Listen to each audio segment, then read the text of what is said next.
Hi fellow trumpeters, thanks for spending a little time with me today.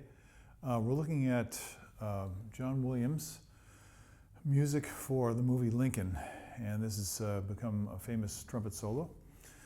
It's entitled With Malice Toward None, and dedicated to Chris Martin. And I'm going to see if I can do it justice today. It's one of the reasons why I find it a great blessing to be a musician, is when we get to express these sentiments without using words. So, here it is.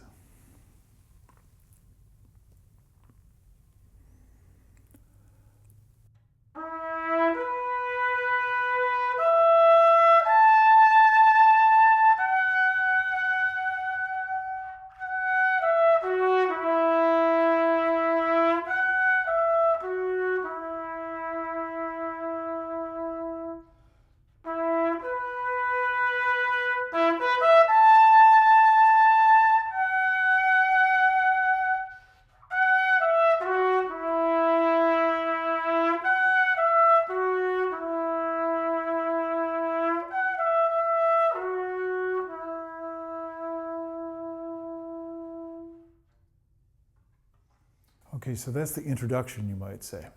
Then it goes into a melodic fragment and a couple bars.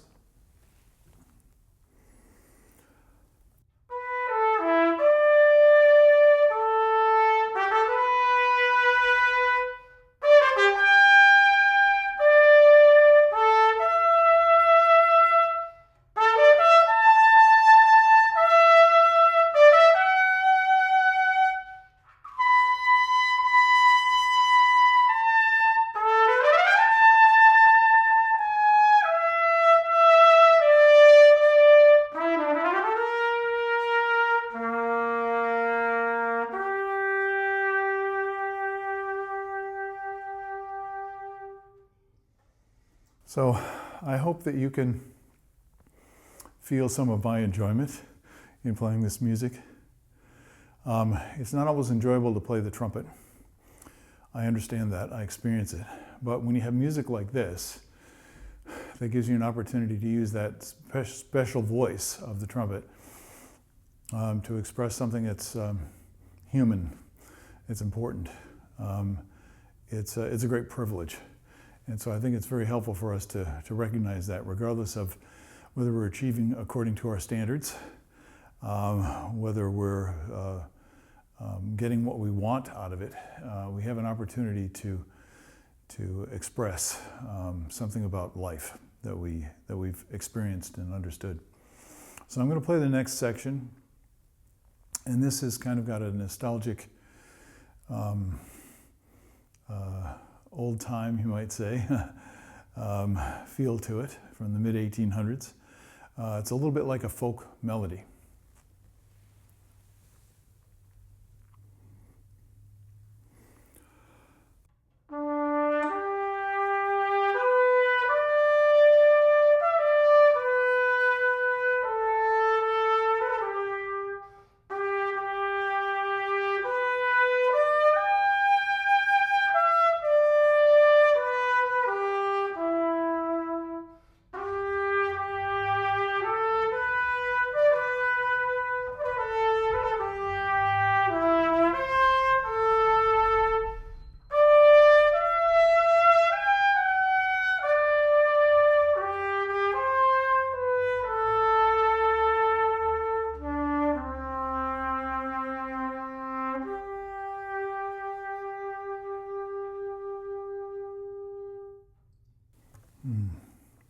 Lovely tunes. If you can't play this music the way you hear it, and that's the case for me, I can hear much more in here than I'm able to do on the trumpet. But still keep your vision on what it is that you're trying to say. Sing it to yourself.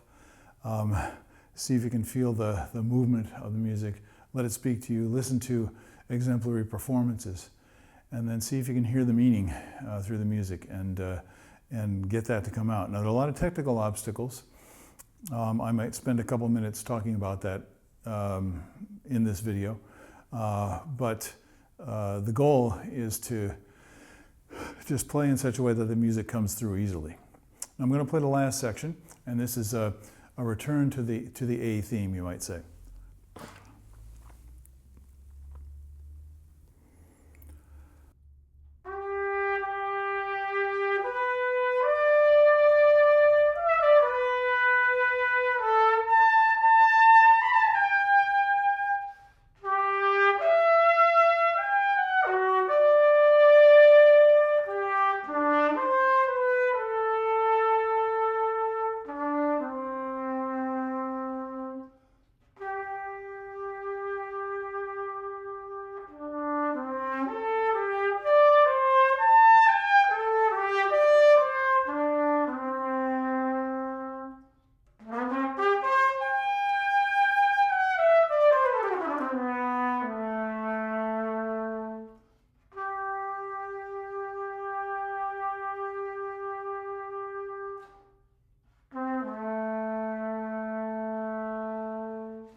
It's almost like a form of meditation. You're kind of absorbed in the musical message and just trying to let it come through. But there are technical obstacles. So I'm going to go back to the beginning and just point out a couple of things that I would need to feel comfortable with. I don't feel particularly comfortable today, but I needed to, as my friend Louis Doswell says, I need to ship this out. I need to get it done. So I'm not going to worry about whether I'm feeling comfortable. I'm just going to try and get it across to you. And I hope this is helpful. So right at the beginning, I have this phrase.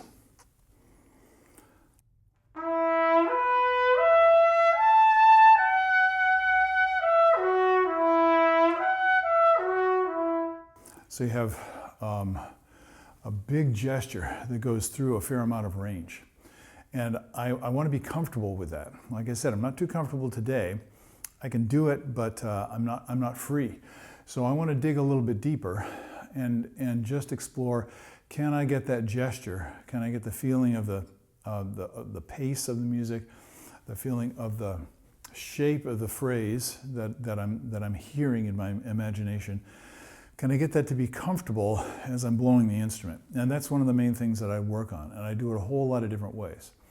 So I'm not going to get in too much to the how-to. I'm going to have to wait for another day to do that, but get comfortable with it. So I might, I might transpose it.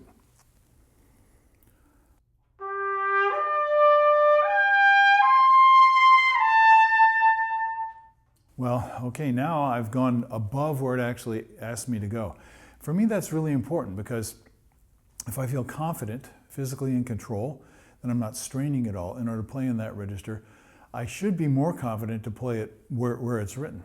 If I'm not, I'll go in the other direction.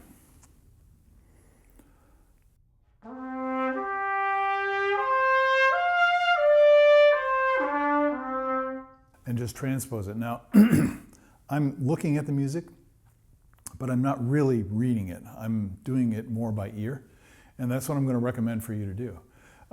It's actually fun. If you make a few flubs because you can't quite hear the notes, just take some enjoyment, some sense of accomplishment by the fact that you're getting better and you're able to play from the inside out without referencing notation in front of you. We tend to, most of us grow up in band programs and tend to rely on that notation. Now, I'll mention a couple of other spots, just things that I want to be able to do.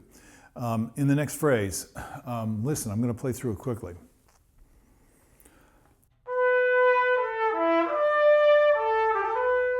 And just playing the phrase shape so you can hear it. This is after 11.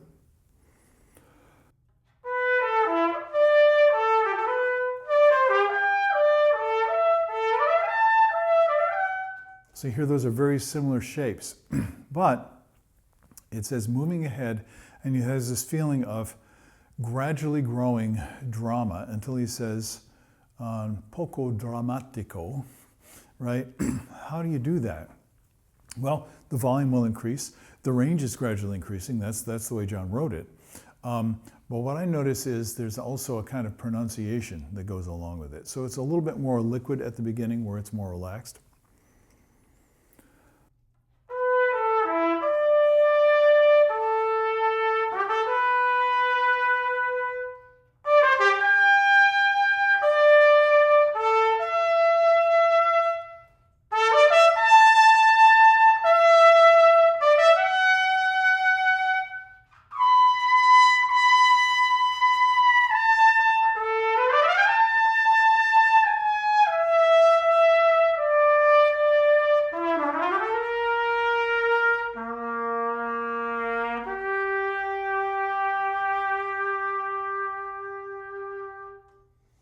So thank you for allowing me to indulge myself.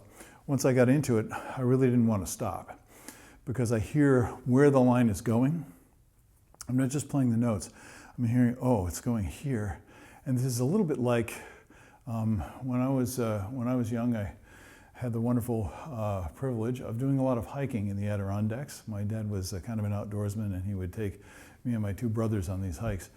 And sometimes you just have an experience where you'd come upon a vista and you're just like, oh, you can see from here to there. I could tell you a lot of stories, but you didn't experience it, so it won't be something you can necessarily relate to. But I think everybody can relate to that idea of something kind of opening up in front of your eyes, and it creates a sense of wonder. And this is what we're trying to do. We're trying to get people to hear the musical expression and to have that experience of having it open up in their heart. So there are a lot of technical things, as I said, that get in the way. But some of these things can actually be used as an exercise. So I'm going to go to the end into the cadenza. So this is just trumpet alone. There's no accompaniment. And it says freely. It says cadenza, which indicates freely. So I'm just going to start there and play a little bit and then show you how this is basically an exercise, but it's music. So that makes it not just a physical thing that you do, but it's more like a movement, a bodily movement like dance that expresses something.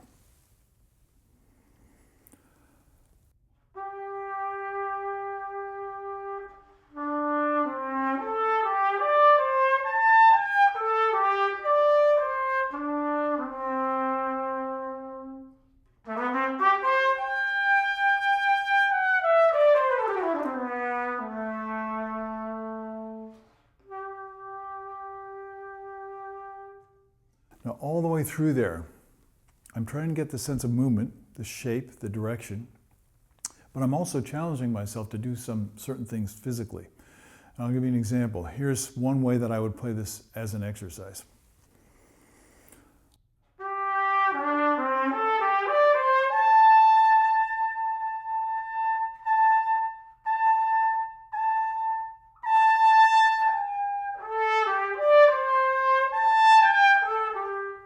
Now the point is I'm trying to find the groove where all the elements of the playing come together, and I can do whatever I want to do in the moment musically. I can put a little, dee-om, a little ding on that note. I can sustain it for a long time, which you heard me do. That's kind of a way of saying, can I do what I want expressively? You heard me change the dynamics a little bit. Now, of course, unless this is physically relatively comfortable, consistent, you have a sense of control, it's not really the time to do this kind of testing, you might say, see what I can do. But when you basically have the notes and you have some of the musical expression, then push the boundaries a little bit. And there's so many ways to do this.